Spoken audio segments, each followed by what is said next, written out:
Hi friends, welcome back to my channel. 9123. Good afternoon all of you. ఓం నమో భగవతే వాసుదేవాయ. ఫ్రెండ్స్, ఈరోజైతే భగవద్గీత చాప్టర్ 1 అర్జున విషాద యోగంలోని 3వ శ్లోకం, ఆ శ్లోకానికి అర్థాలు మరియు వివరణ చూసేద్దాం. పచ్చైతాం పాండుపుత్రానాం ఆచార్య మహతిం చమూం వ్యూఢాం ద్రుపద పుత్రేణ తవ శిష్యేన ధీమతా. పశ్య అనగా చూడుము, ఏత అనగా ఈ యొక్క, పాండుపుత్రానాం అనగా పాండురాజు పుత్రులు, ఆచార్య అనగా గురువర్య అని అర్థం, మహతిం అనగా గొప్పదైన, చమూం అనగా సైన్యము, వ్యూఢాం అనగా సైనిక వ్యూహాత్మకంగా నిలపబడిన అని అయితే అర్థం. ద్రుపద పుత్రేణ అనగా ద్రుపదుని పుత్రుడవు దృష్టద్యుమ్నుడు అని అర్థం. తవ శిష్యుని అనగా మీ శిష్యుని చేత అని అయితే అర్థం. ధీమత అనగా తెలివైనవాడు అని అర్థం. ఫ్రెండ్స్, ఇప్పుడైతే శ్లోకం యొక్క ట్రాన్స్లేషన్ ఏంటో చూసేద్దాం. దుర్యోధనుడు అయితే ఈ విధంగా అన్నాడు.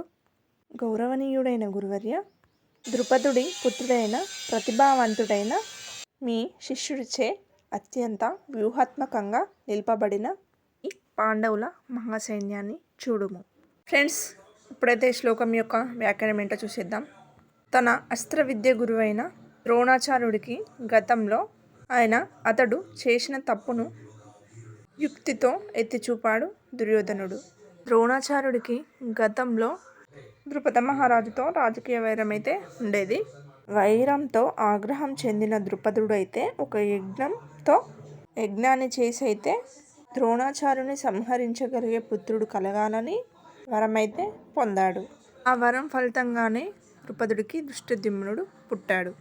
ద్రోణాచార్యునికి దృష్టద్యుమ్నుడి జన్మ ప్రయోజనం తెలిసినా సరే తన వద్దకు సైనిక విద్యను అభ్యసించడానికి వచ్చినప్పుడు పెద్ద మనసుతో దృష్టద్యుమ్నుడికి తనకు తెలిసిన విద్యనంతా సంకోచించకుండా బోధించాడు.